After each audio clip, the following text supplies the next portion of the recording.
Hi, welcome to our channel where we share the most intriguing stories.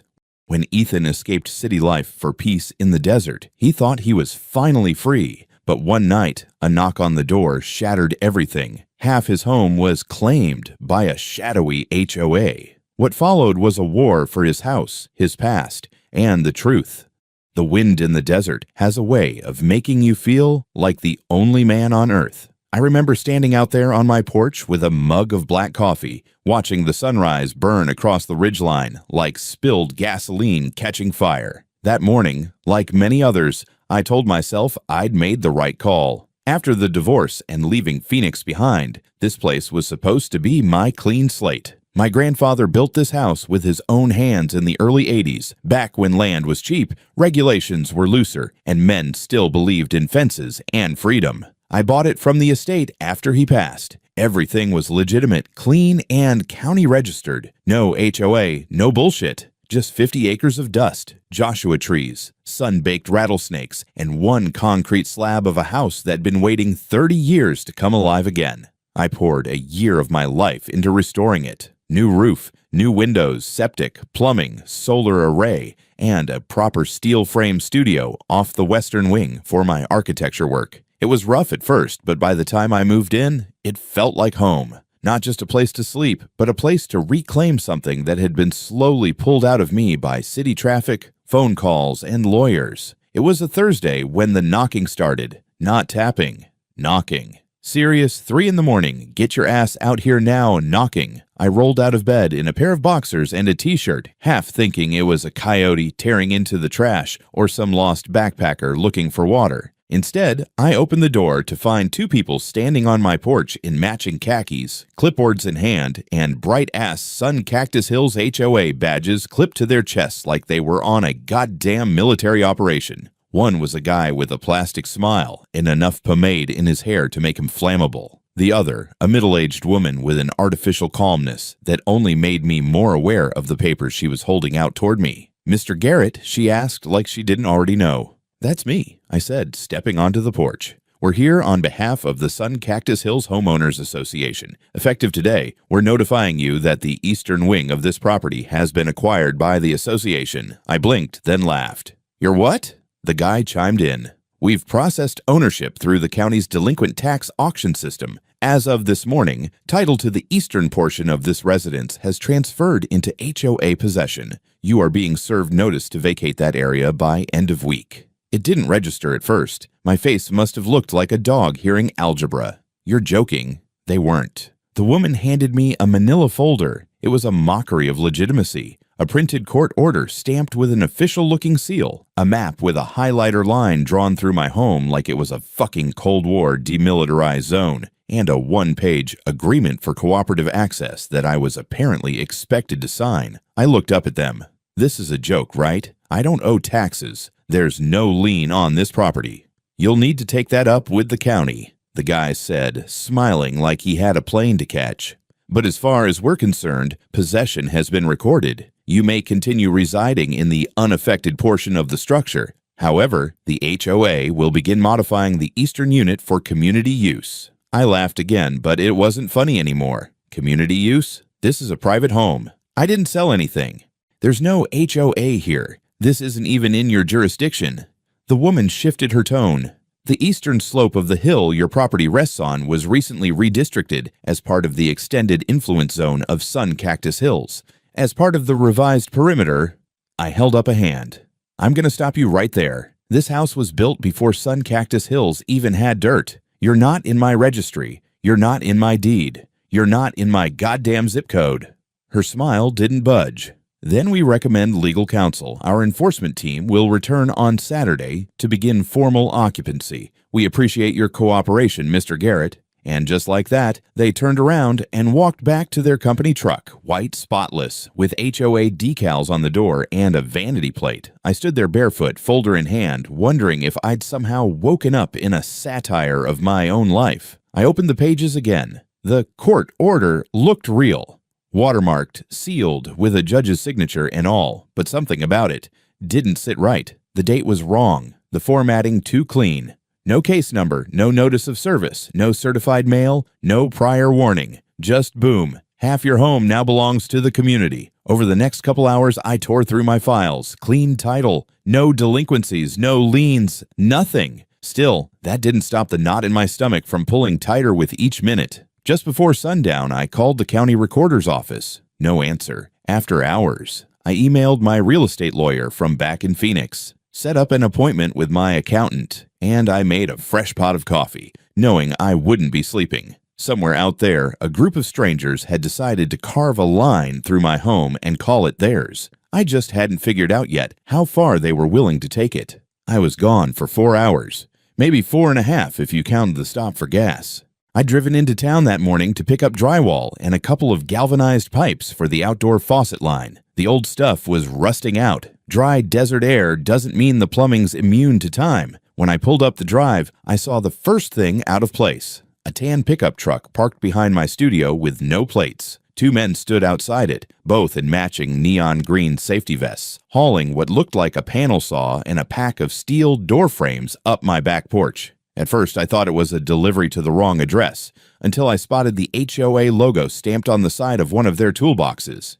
I killed the engine, stepped out of the truck, and yelled, "Hey, what the hell are you doing?" The older guy, mid-50s, thick neck, bald with a sunburn, glanced at me with all the urgency of a man rearranging patio furniture. "Maintenance request," he said. "We're clearing the east annex for interior partition installation." "You're trespassing," I snapped, already jogging up. "You've broken into my home." He shrugged. "We've got authority from the board." "Board of what?" I barked. "This isn't a townhome. This is my house." He didn't answer, just nodded toward the door they'd come out of. My door, now hanging crooked on one hinge where the lock had been cut clean off. I pushed past him and entered the hallway that led toward my guest bedroom, and froze. Half the hallway was now blocked off by a newly framed wall, unfinished wood, and metal studs, with drywall sheets stacked nearby. My own furniture had been moved. The guest bed was gone. My bookshelf, the oak one from Grandpa's den, was sitting outside the room, tilted and half empty. And standing in the middle of my living room, clipboard in hand, was a woman I'd never seen before. She was in her early 40s, hair tied back, HOA badge clipped to her blouse like a sheriff's star from a Dollar Tree Western. She didn't flinch when she saw me, just flipped a page. "Mr. Garrett," she said, "I'm Dana Feldman, Interim Occupancy Coordinator for the Eastern Unit of your residence, designated E-Zone 14 under HOA Structural Repurposing Policy. Get out of my house," I said through my teeth. She barely blinked. "You are welcome to remain in the unaffected zones. The HOA has initiated a soft conversion plan for shared use property. We are here legally." "You broke my goddamn lock." "We had to access the unit. Lock integrity was compromised during transition." "You compromised it. That's called breaking and entering." She didn't answer. I turned and stormed out, pulling my phone from my back pocket. I called 911. The dispatcher asked if anyone was injured. "Not yet," I said, "but you better send someone before I fix that." 10 minutes later, a dusty Crown Vic rolled up. It was Sheriff Dolson, someone I'd spoken to maybe twice in the past year, mostly about a wandering cow and a busted irrigation pipe. He stepped out slow, tipping his hat like he was walking into a goddamn rodeo standoff. I met him halfway up the path. "Ethan," he said, scratching his chin. "Heard there's a dispute?" "They broke into my house," I said. "They cut the lock, moved my furniture, and started building walls." He glanced over my shoulder, saw the men still unloading tools. "And you didn't give anyone access. You think I'd just let a bunch of rent-a-carpenters turn half my home into a fucking community lounge?" He sighed. "I need to see the paperwork." I handed him the manila folder I'd kept since their first visit. He opened it, scanned the court order, then turned to the woman inside, who brought him a matching copy on HOA letterhead. He held both documents up, comparing them in the sun. "I'll be honest, Ethan," he muttered. "These look official. Court stamp, parcel ID, transfer notice." "They're fake," I snapped. "The seal's wrong. The judge who signed that hasn't been active in 2 years." Dolson squinted at the page. "That true?" I nodded. "You can call the clerk's office, but they don't answer until Monday." He rubbed the back of his neck like a man who regretted answering the call. "Well," he said finally, "until a judge tells me different, I can't forcibly remove them. If it's a civil property dispute, it'll have to go through court. I suggest filing a counterclaim." I felt heat rise to my neck. So you're saying I have to let them stay? I'm saying I can't legally kick them out if what they're holding is even potentially legitimate. If you want them gone, you'll need an injunction. That word felt like a slap.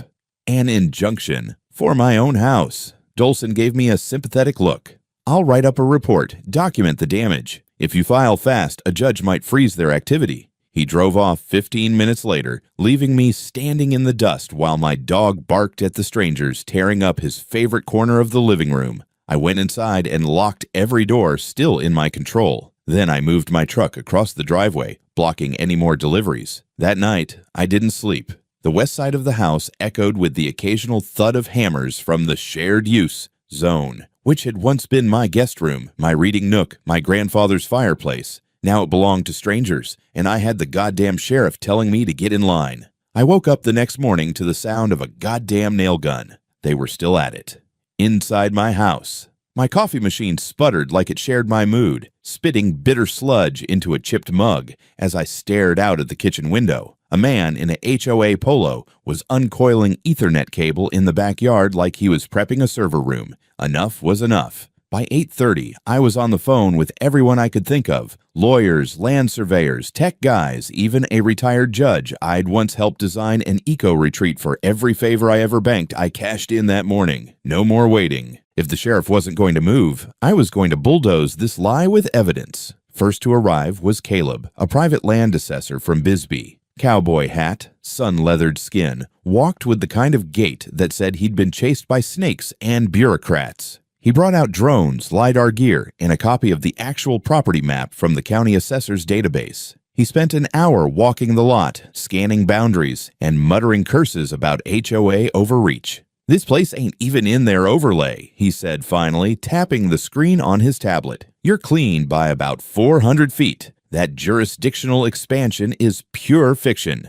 Second was Mia Chen, an IT forensic consultant out of Tucson who specialized in digital signature analysis. Small, sharp-eyed, and not interested in small talk. I handed her the printed court order and the PDF file that the HOA emailed me after the sheriff left. She studied it like a detective at a crime scene. "Stamp was lifted," she muttered after 10 minutes. "They pulled this seal off a scanned probate record from 2 years ago, pasted it over a pre-signed blank form." I blinked. "Wait, you're saying..."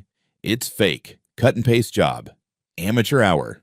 Third to show was Isaac Ray, property rights attorney, 60-something, sharp as a blade and meaner than a rattlesnake in a gym sock. He spent half the day cross-referencing title transfers, court filings, and tax records from his laptop at my dining table while I tried not to scream at the sounds of drills echoing from down the hall. "Let me make this perfectly clear," he said, looking up over his glasses. "The HOA has no legal claim to this house, no liens, no tax sale, no filing of shared ownership, and this order, fraud, flat-out criminal fabrication." He paused, sipping my burnt coffee. "Also, the judge listed here, retired, been fishing in Colorado for almost 2 years. There's no case number, no court docket. Hell, the document's not even properly formatted." I felt like I was breathing again for the first time in days. Rage and relief made a nasty cocktail. Then came the unexpected bonus. One of the HOA's private security guards, some meathead in wraparound sunglasses, wandered up to us while Isaac was photographing the broken lock on my back door. He didn't notice the phone in Isaac's shirt pocket, already recording. "You boys don't have to waste your time," the guard muttered. "Karen said her friend used to be a judge. Said it's all paperwork tricks. Nobody at the county even pays attention if you file on weekends." Isaac didn't say a word, just smiled and nodded. The audio was crystal clear. We wrapped by sundown. Mia emailed me a preliminary forensic report with a chain of custody appendix. Caleb uploaded geospatial survey maps showing I was nowhere near HOA land. Isaac compiled a legal summary and filed an emergency brief with the court requesting an injunction and enforcement action. But it wasn't just about paper anymore. As night fell, I watched the east side of my house glow with strange LED strips installed by people who didn't belong there. The fireplace was quiet, cold. My grandfather built that thing with stone he hauled from a riverbed in 93-degree heat. Now there was a goddamn microwave sitting where his tools used to be. But for the first time since they showed up, I wasn't just angry. I was armed. We filed at dawn. Isaac didn't waste a second. He had the emergency injunction request typed, formatted, printed, and submitted to the county courthouse by 8:30 that morning. By 10, we had a temporary restraining order signed by a real breathing judge, the kind who hadn't gone fishing in Colorado. The order froze all construction or conversion activity at my property until the matter could be heard in court. Finally, a legal finger on the scale. I taped a copy of that order to the front door. Then I taped another to the new drywall slab they'd erected in my hallway, just for emphasis. The workers showed up anyway, 3 of them in a rented van, all HOA subcontractors wearing branded shirts and no concept of jurisdiction. I met them in the driveway with a copy of the judge's order in one hand and a camera in the other. I didn't raise my voice. I didn't have to. They turned around and left within 5 minutes. That night, Isaac submitted a second filing, this time to the Arizona State Attorney's Office. We were moving beyond just restoring possession. Now we were going after fraud, forgery, and malicious property interference. The complaint included Mia's report, Caleb's survey data, the audio recording from the chatty security guard, and high-resolution photos of the broken locks, ripped trim, and construction debris littering my kitchen. I couldn't believe how fast things started shifting after that. The county registrar's office returned Isaac's subpoena within 48 hours. No sale, no transfer, no tax auction, nothing had ever been filed against my parcel. The office even attached a notarized statement confirming that the seal on the HOA's document did not match any issued by their system in the last 5 years. On Friday morning, I woke up to a local news van in front of my house. Someone had tipped off the press. I stood on my porch in work boots and a flannel shirt, sipping lukewarm coffee while a young reporter named Lacey Chen asked me questions with her mic pointed like a weapon. "So, Mr. Garrett, just to confirm, you didn't sign any agreement with the HOA? You didn't lose the property through taxes or default?" "No," I said. "This house has been in my family since the 80s. I've paid every cent, every year on time. What they're doing is fraud, plain and simple." "Can we see the room they occupied?" "I'm not stepping in there until the health inspector clears it," I said. God knows what they were wiring into the walls. The story aired that night on Channel 12. They used drone footage Caleb had offered and even included a screenshot of the fake court document side by side with the real one. It wasn't just compelling, it was devastating. The HOA didn't look like a group enforcing neighborhood standards. They looked like organized criminals. The next morning, my inbox was full. Some were just words of support, people who had heard the story and wanted to say they were outraged. But a few stood out. One message came from an older man in New Mexico who claimed the same HOA president had once offered to buy him out through a surprise claim of partial lot ownership. He'd refused, but she'd filed maintenance liens against him anyway, enough to send his credit score into freefall. Another message came from a woman whose father lost access to part of his ranch when an HOA built a fence straight through his boundary line, citing a survey adjustment. Sounded familiar. Then came the biggest curveball yet. Late Saturday, I got a cease and desist letter, not from the HOA, but from their attorney, accusing me of slander, obstruction, and unlawful harassment of HOA personnel. They claimed that by denying access to shared community spaces, I was violating the spirit of cooperative living and placing stress on staff. I sent the letter to Isaac. He responded with a one-word email: amateurs. Still, they weren't letting up. The HOA's website published a press release that same night, referring to me as a volatile individual who had repeatedly failed to acknowledge shared ownership protocols and was currently under investigation by civil authorities. They even uploaded a photo of my house, half renovated, dust blowing across the yard, as if to say, "See? This is what happens when you don't follow the rules." I might have laughed if I hadn't felt like I was being digitally executed. Isaac assured me this was a desperation play. "They're trying to push a false narrative before we bury them in court," he said. "Stay calm. Let them talk. We'll answer in court filings." But I wasn't calm. I was awake. I spent the next 3 nights scanning property records, calling people I didn't even know I needed, and building a timeline. How long this had been going on, how many properties they'd tried this scam on, how many people had just rolled over and moved out. This wasn't just about me anymore. It was a pattern. And I wasn't planning on being the next name on their list. I was sipping my fourth cup of reheated coffee and reviewing survey photos on my laptop when I heard the sound of a power drill screaming inside my walls again. It was back. Despite the injunction, despite the news story, despite everything, I stormed out of my office and down the hallway. The drywall slab they'd built had been knocked back open. Someone had literally cut a clean square into it, turned it into a makeshift doorway again, and was now running new cable through the hole. Orange conduit snaked across my living room floor like a tumor. 2 workers, same neon vests, same smug indifference, barely glanced at me. Court said no more construction, I snapped, phone already in hand. One of them just shrugged. We're doing maintenance, not building. You can't stop us from maintaining infrastructure in a shared zone. Shared zone, I barked. This is a private home, you lunatics. You're not maintaining anything. You're vandalizing my house. The younger guy, mid-20s, and clearly not paid enough to argue, looked toward the window and muttered, "Just doing what the contract says, man." I took a video as I read them the judge's order aloud. They kept drilling. By the time the sheriff showed up, again, it was almost noon. Different deputy this time. Younger guy named Ruiz, who looked uncomfortable from the moment he stepped out of his cruiser. "I can't remove them," he said, voice tight. "And they claim to be performing essential repairs to prevent code violations."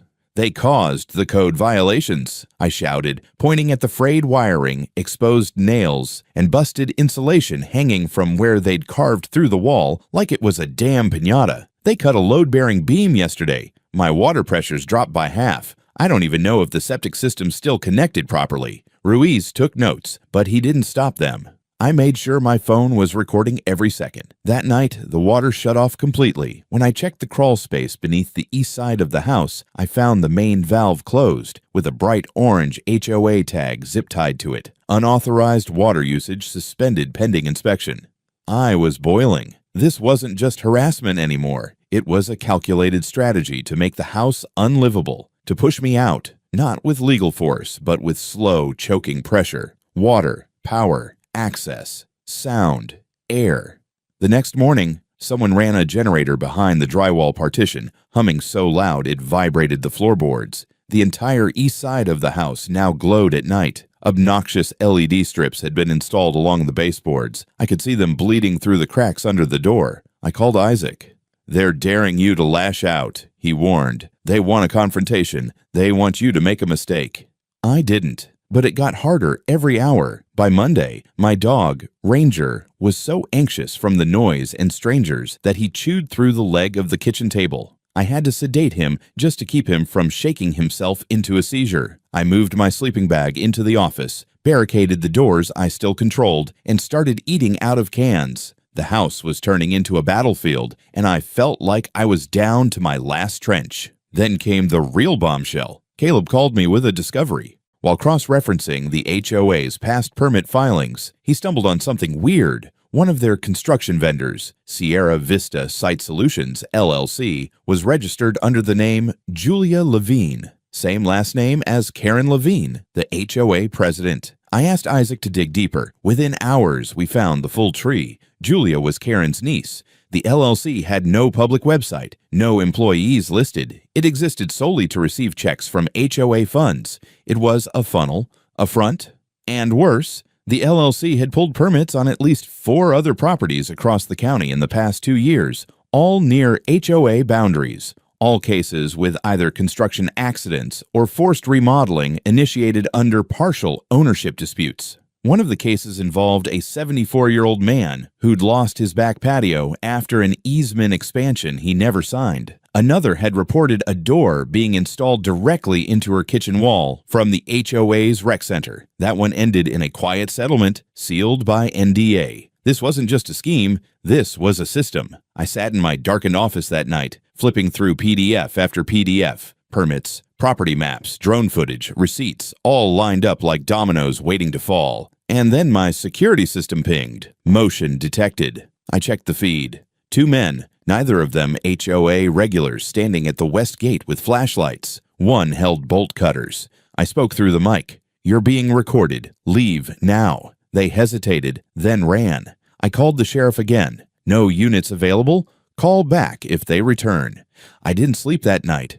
but I did move something from the closet to my bedside, a 12-gauge Remington with rubber slug rounds, just in case maintenance got brave. The morning they served the first search warrant, I was halfway through a spoonful of cold chili from a dented can when I saw the convoy. 3 sheriff's cruisers, 1 unmarked SUV, a county vehicle with the seal of the Attorney General's office on the door. All of them coming up the dusty road like a cavalry charge. Only this time, they weren't coming for me. I walked out to the porch in silence, clutching my mug like a man waiting for the punchline to a long, ugly joke. Isaac had filed the fraud complaint just 5 days earlier, and apparently someone at the state level had finally looked at the growing pile of files, drone footage, fake orders, notarized lies, and whispered confessions and said, "Yeah, this looks like racketeering." The agents didn't speak to me directly that morning, but I didn't need a press briefing. I watched them head straight past my driveway, through the Eastern Trail, and up the ridge toward Sun Cactus Hill's office complex. Karen Lavin's nest. The timing couldn't have been better, because the night before, Isaac had received something explosive. A whistleblower, an email from a burner address, no name, just a subject line.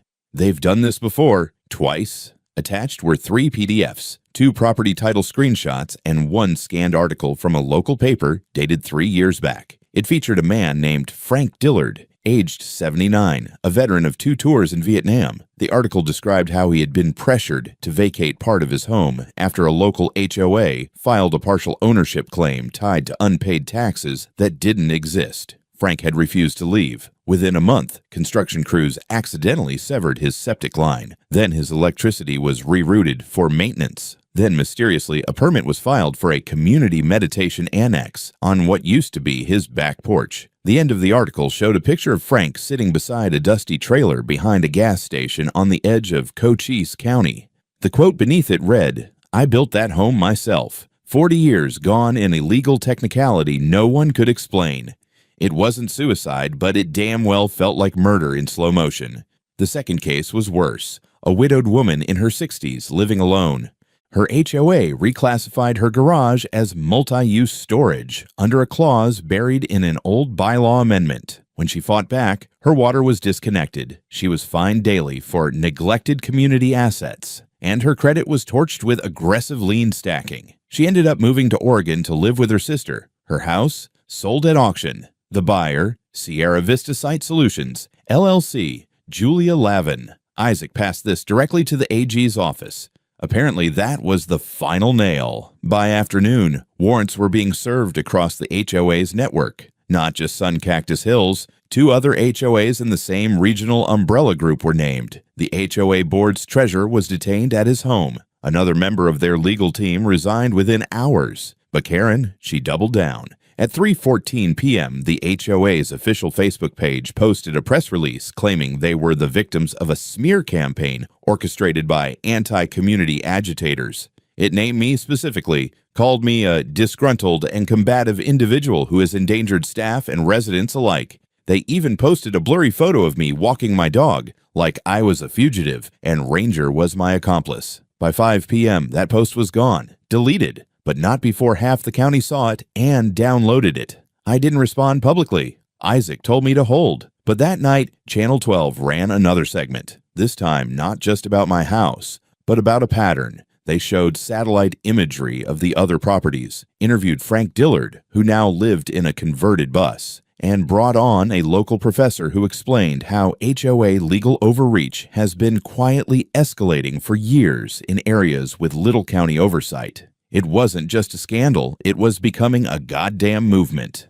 The next day, an agent from the AG's office finally spoke to me in person. His name was Holt. Late 50s, not flashy, just tired. He carried a leather folder and a quiet look that told me he'd seen uglier cases than mine, but not by much.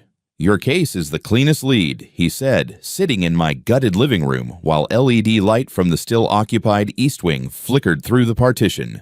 "You've got time-stamped footage, digital forensics, a paper trail, and a motive tied to financial gain through property laundering." "Laundering?" I asked. He nodded. "The HOA registers the partial property, routes renovation funds to a shell company, then uses the modifications to increase the valuation before flipping it. They create their own comps.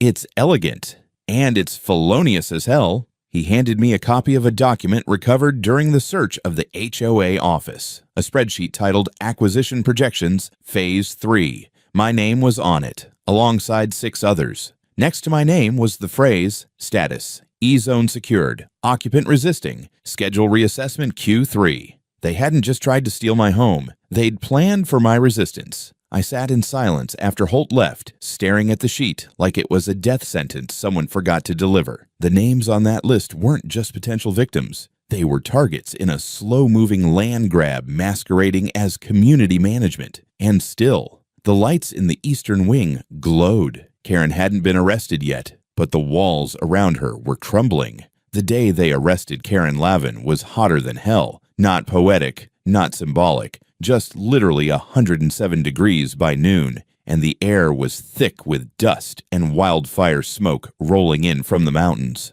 I stood barefoot on my porch, hose in one hand, watching dust devils twist across the road like they were clearing a path for judgment. At 11:46 a.m., 3 black Suburbans pulled up to the Sun Cactus Hills Administration Building. I knew it wasn't a visit. By noon, local news vans were racing to keep up. I watched the live feed from my laptop, mug of instant coffee in hand, as Karen Lavin was walked out of her glass-fronted office in plastic cuffs, wearing a leopard print blouse and what looked like tennis shoes. Her expression wasn't fear, it was rage.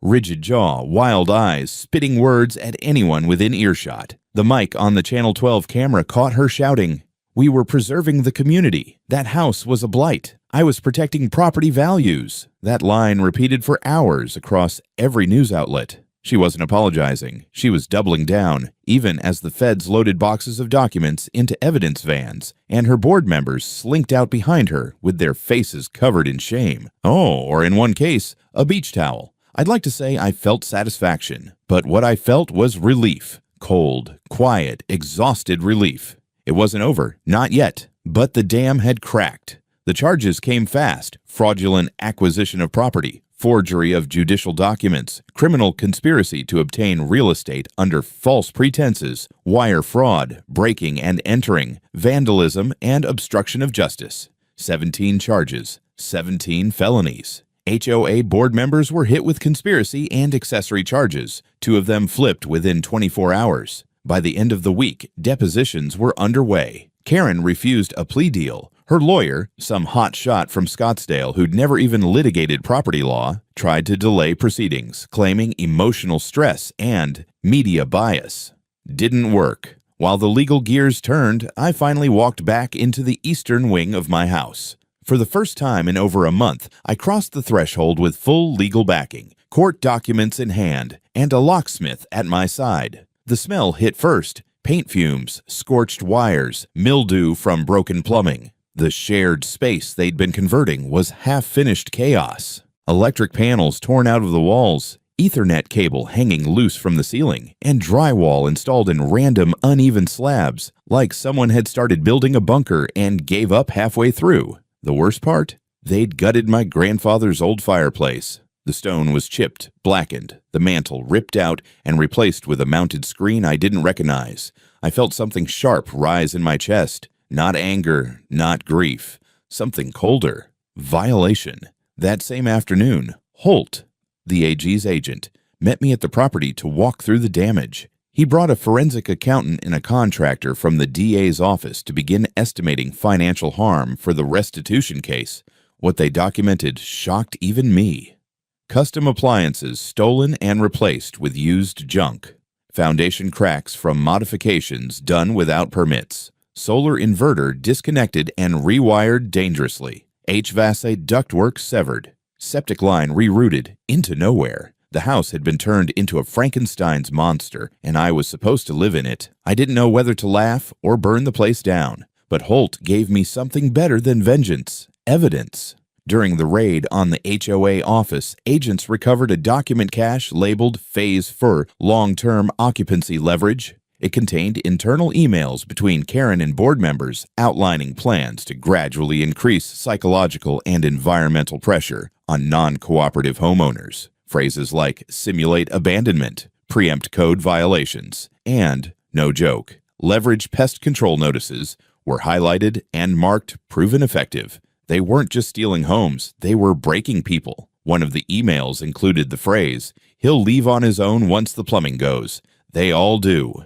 He was me. That night, I got a call from Frank Dillard, the veteran who'd ended up in a trailer. He'd seen the news, said he was proud of what I'd done, said maybe now no one else would end up like him. He told me something that stuck with me. When they come for your walls, it's never just about wood and stone. It's about your line in the dirt. If you don't hold it, they move the line. I wrote that down on a scrap of insulation and taped it to the broken fireplace. Karen's trial date was set for early spring. She was denied bail after an attempt to contact a former county clerk turned up in court. Witness tampering. The HOA was officially dissolved by court order. Its assets, including office furniture, the HOA pool, and the ridiculous golf cart fleet, were auctioned off to cover fines and damages. Every property targeted by their scam was now under review by the county with priority restoration for the rightful owners. And the best part, my restitution hearing awarded me $870,000 in compensation, enough to rebuild, enough to make it right, enough to sue their insurance into dust if I chose to. The money was good, but it wasn't what mattered most. What mattered was this. The glow from the eastern wing was finally gone, and for the first time in months, I could walk into my living room and know that every inch of it was mine again. 6 months later, the desert was green again. Monsoon season had come early that year. The brittle sand turned to clay, and brittle shrubs bloomed like they'd been waiting for a reason. I stood on the roof of the guest wing, newly rebuilt, leveled, and sealed, watching clouds roll in over the mountains, beer in one hand, nail gun in the other. The eastern side of the house was mine again. No wires snaking through the walls, no strangers whispering behind doors, no LED glow under the floorboards. I'd torn every part of their workout, down to the studs, rebuilt the fireplace stone by stone, using the same kind of river rock my grandfather hauled in back in the 80s. Sometimes you rebuild, not because it's practical, but because it's personal. The settlement money helped, sure. The insurance payout, the court-ordered compensation, even the HOA's auctioned assets, it all added up. I could have walked away, bought a condo somewhere, left the desert and its ghosts behind. But I didn't, because leaving would have made them right. It would have made me the next guy on a spreadsheet marked evicted through attrition, and I wasn't giving them that. Instead, I turned the house into a statement. I hosted my first open house in September, not for sale, but for survivors. People came from all over the county. A man from Benson who'd lost half his land to a rogue zoning board. A widow from Yuma who'd fought off her HOA when they tried to seize her rose garden under aesthetic guidelines. Even Frank Dillard came in his old van with a grin and a flask he wasn't shy about sharing. We sat around the fireplace and made plans. Real ones. By winter, a grassroots organization had formed, Desert Boundaries. Pro bono lawyers, land surveyors, and civic tech geeks joined up. We started tracking HOA abuses across the state, building a case for statewide reform. And we got attention. Local politicians, civil rights orgs, even one fed from D.C. who just wanted to observe, but stayed for 3 hours and left with a binder full of notes. As for Karen Lavin, she got 17 years. No parole. Her niece Julia turned state's witness. Most of the HOA board took deals. One fled the state and was picked up 3 weeks later trying to cross into Nevada with 20 grand and a burner phone. But in the end, that's not what I remember most. What I remember is standing alone in the center of my living room the night after the verdict came down, with Ranger curled up at my feet and the fire crackling clean for the first time in over a year. The walls were quiet, the house was whole, and for once, there was peace.